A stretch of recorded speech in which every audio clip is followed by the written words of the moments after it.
Bueno, vamos a empezar con la segunda parte de farmacogenética. Vamos a definir el concepto de farmacogenética según lo que dice la bibliografía. Es la rama de la farmacología genética y genómica que se encarga de estudiar las variaciones genéticas que determinan el efecto farmacológico de una droga, o sea, eficacia, rango terapéutico, efectos adversos y toxicidad. Es decir, es una rama dentro de lo que es farmacología que me va a hablar según las variaciones que haya interindividuales en cuanto a los genes, cómo actúan las drogas dentro de ese organismo, ¿sí? Y me evalúa tanto eficacia, rango terapéutico, efectos adversos, toxicidad. Es importante tener en cuenta que la farmacogenética no es lo mismo que la farmacogenómica. La farmacogenética estudia las diferencias entre individuos que llevan a una respuesta clínica diferencial para un determinado fármaco, ¿sí? Entonces, sería, en cuanto a lo que es farmacogenética en sí, las diferencias que hay en los genes del individuo que hacen que un fármaco actúe diferente en cada persona. Mientras que la farmacogenómica estudia el efecto de la administración de distintos fármacos sobre la expresión de una gran cantidad de genes en un tejido determinado, ¿sí? O sea, en este caso sería cómo actúan los fármacos sobre el ADN.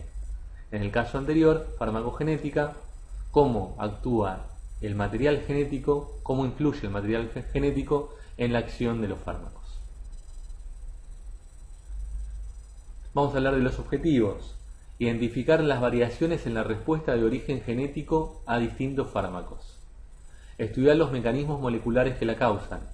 Evaluar su relevancia clínica. Desarrollar métodos para identificar a los individuos susceptibles con el fin de evitar una respuesta anómala. Los beneficios, encontramos que si tenemos en cuenta la farmacogenética, los fármacos van a terminar siendo más poderosos.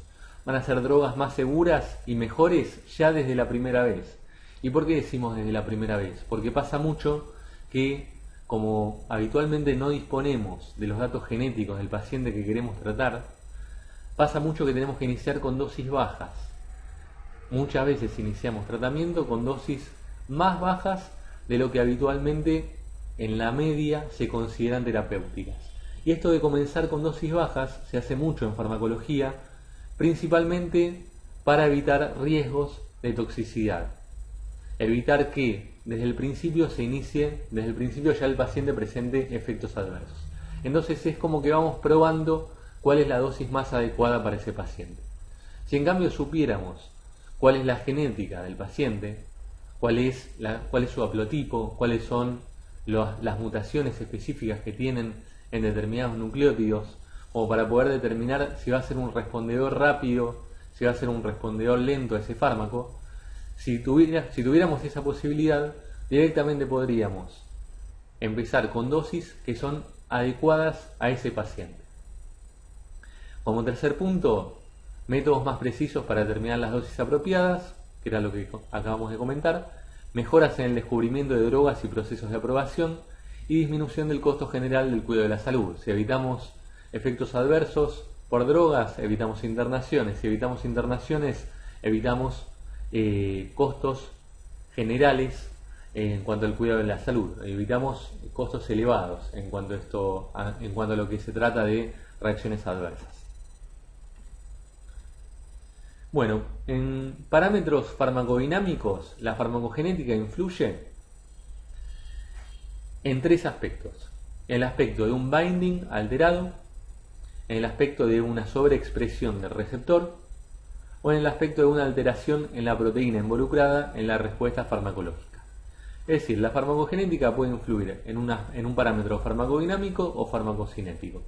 Si es farmacodinámico, mediante la alteración del binding, ¿sí? Por ejemplo, vimos que por ahí una mutación puntual de una base puede hacer que se exprese un aminoácido diferente, y por expresarse un aminoácido diferente podemos tener una proteína diferente.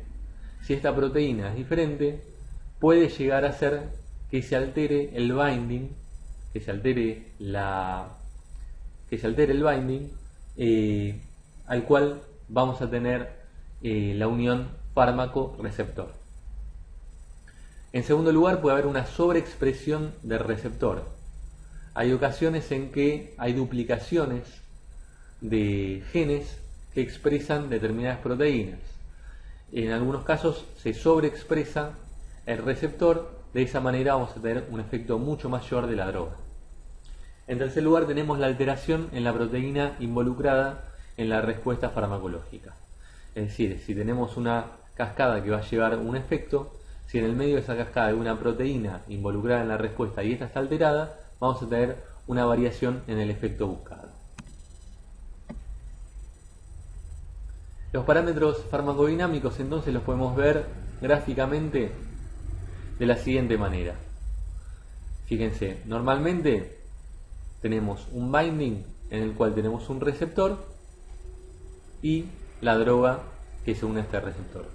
Cuando hay alguna mutación o simplemente un polimorfismo, que puede ser una variante de la normalidad, una variante que incluso se puede ver en un gran porcentaje de la población, y en este polimorfismo, en vez de tener un receptor semicircular, tenemos un receptor más cuadrado, por lo cual tenemos un binding alterado droga-receptor. Otro mecanismo farmacodinámico es la sobreexpresión de receptores, que es lo que ya hablamos en la diapositiva anterior.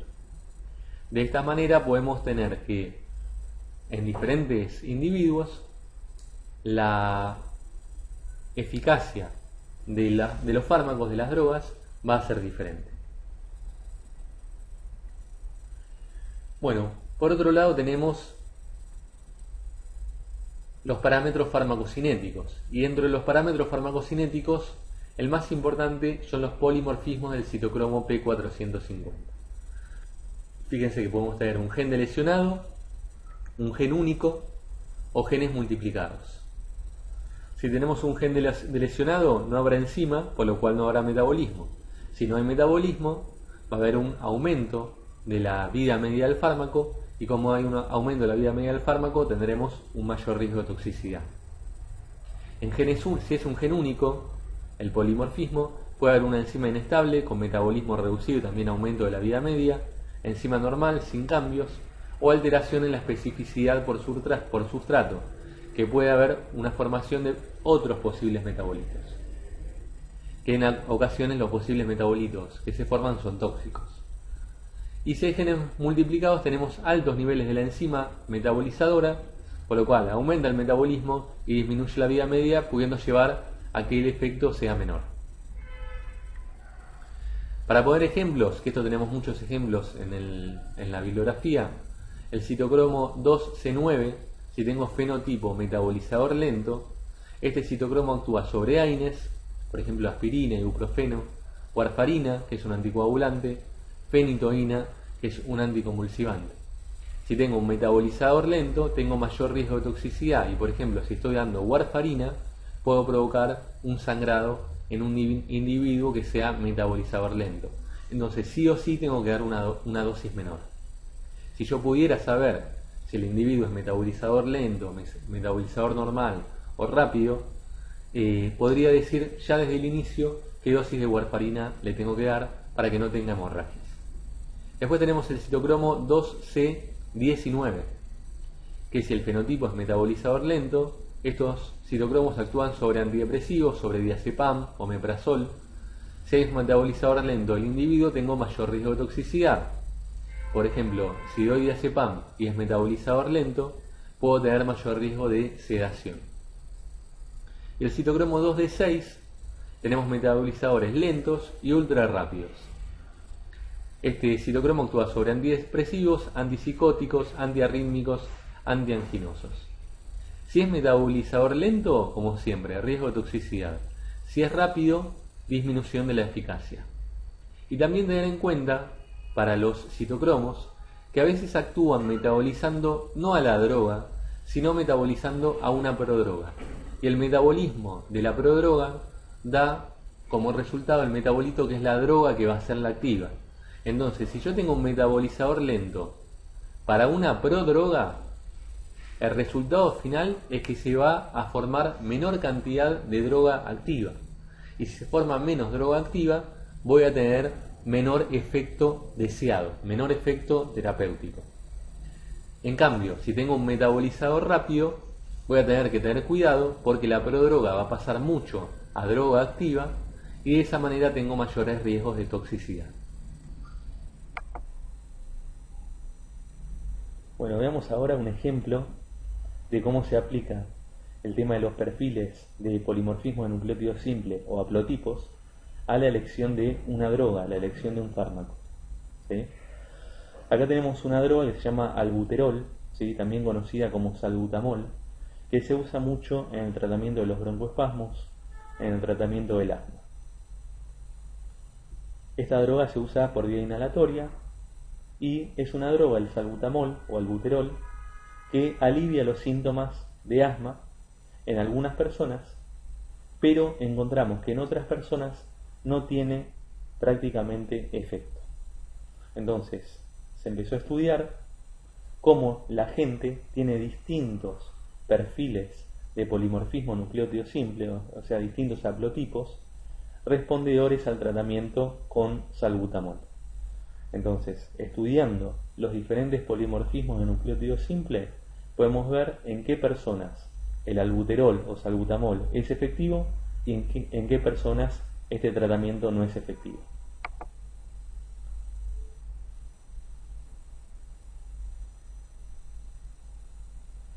Fíjense lo que sabemos del salbutamol, ¿sí? El salbutamol actúa sobre un receptor que se llama receptor beta 2 adrenérgico, es un agonista de este receptor y al actuar sobre este receptor provoca una broncodilatación, aliviando los síntomas del asma. ¿Sí? Este es el mecanismo de acción del albuterol o salbutamol. Es la misma droga, distintos nombres. Hay que recordar que para que se exprese este receptor tiene que ser codificado por un gen. ¿Sí? Entonces tenemos un gen, este gen codifica el receptor y el receptor va a ser el encargado de recibir al salbutamol para generar la cascada que termina en broncodilatación.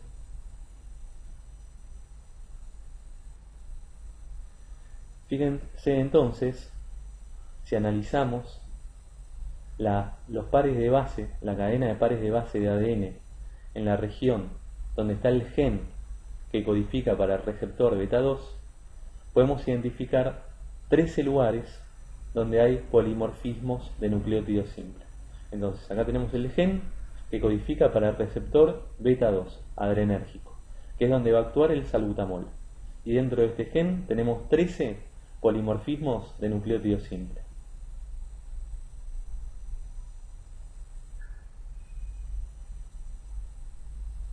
Entonces se identificaron de esta manera, como hay 13, se identificaron 12 haplotipos posibles, que son 12 combinaciones distintas de estos 13 polimorfismos de nucleótido simple. Matemáticamente las combinaciones de estos 13 polimorfismos de nucleótido simple son mucho mayores, pero lo que encontramos en la práctica real es que hay 12 haplotipos diferentes en la población.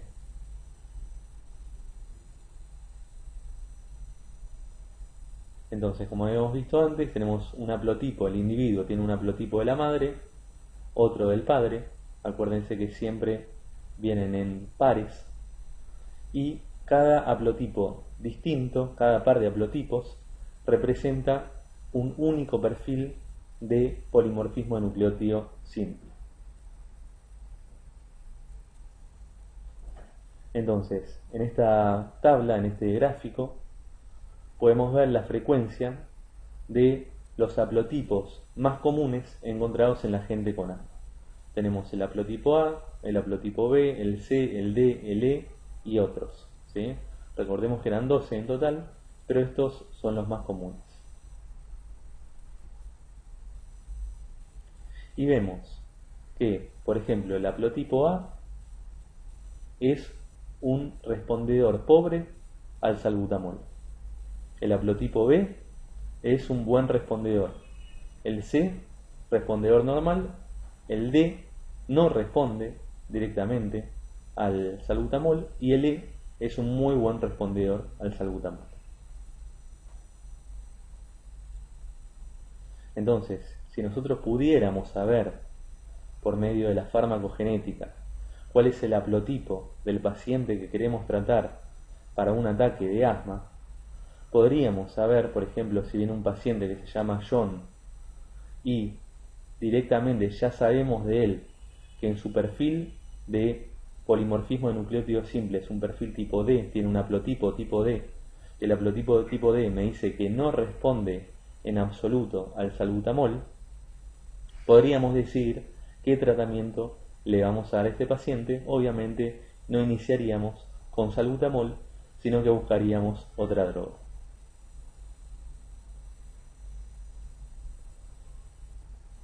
Entonces, sabiendo, como dijimos recién, el haplotipo de cada individuo que queremos tratar, que esto en un futuro se puede llegar a saber, podemos saber qué droga es efectiva para este paciente y qué droga no es efectiva. También teníamos otro haplotipo que hablaba de muy buenos respondedores. Si tiene un haplotipo de muy buen respondedor a salbutamol, entonces sería la droga de elección.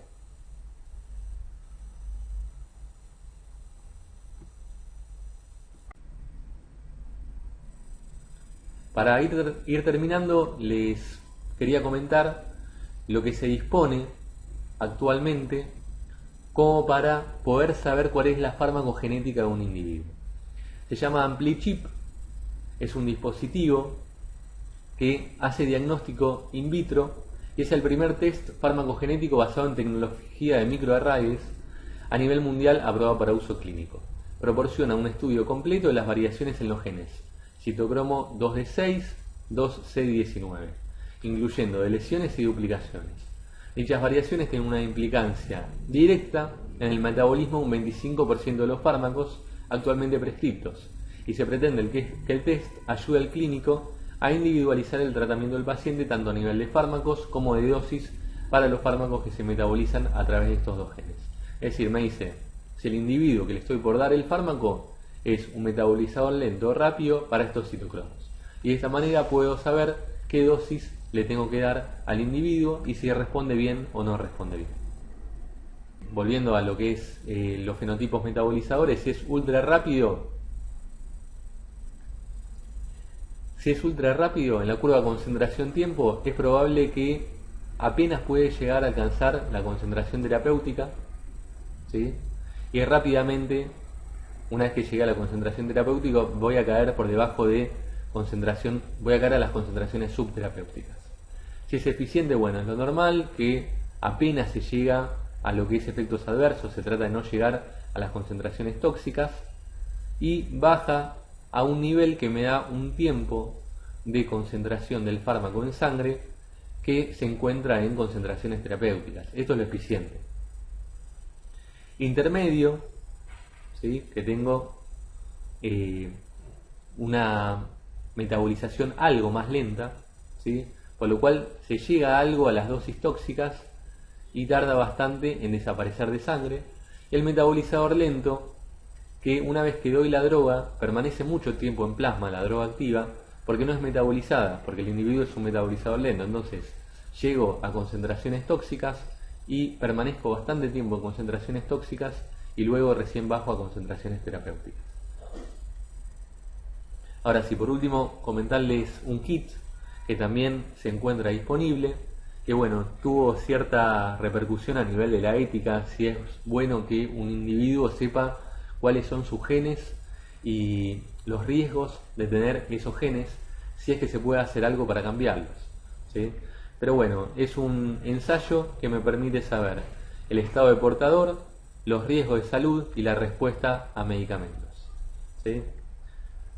Por ejemplo, se puede hacer un rastreo de cómo el gluten impacta en la dieta, ¿sí? Si el individuo tiene un mayor riesgo de enfermedad celíaca. Se puede saber también cómo su propio ADN influencia en la respuesta a anticoagulantes, por ejemplo, ¿sí? Esto era lo que hablamos de la warfarina.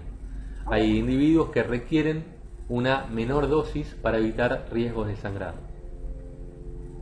Otra cosa que me da este análisis es un reporte de riesgo en caso de que haya una pareja que esté buscando hijos, ¿sí?, para enfermedades congénitas.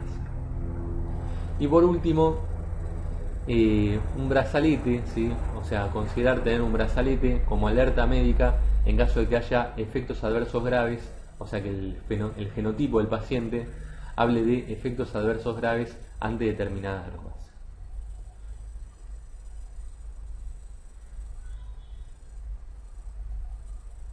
Bueno, para terminar, de nuevo yendo a la importancia de lo que son los polimorfismos, ¿sí?, no solamente la importancia del polimorfismo a nivel de lo que es administración de medicamentos, sino como riesgo de enfermedades.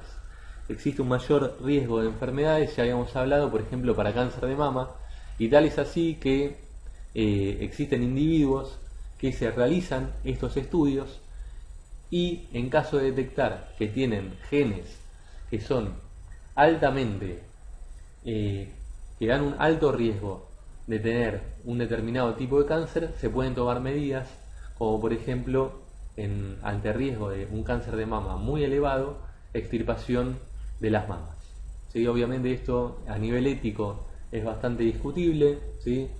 Pero bueno, es lo que tenemos hasta el momento en cuanto a la farmacogenética. Como les dije al principio de la clase, esto de farmacogenética tiene un gran potencial. Estamos recién entrando a descubrir cuáles son las ventajas que nos puede aportar la farmacogenética a la farmacología en general y a la medicina, pero les puedo asegurar que el potencial que tiene la farmacogenética es un potencial muy elevado.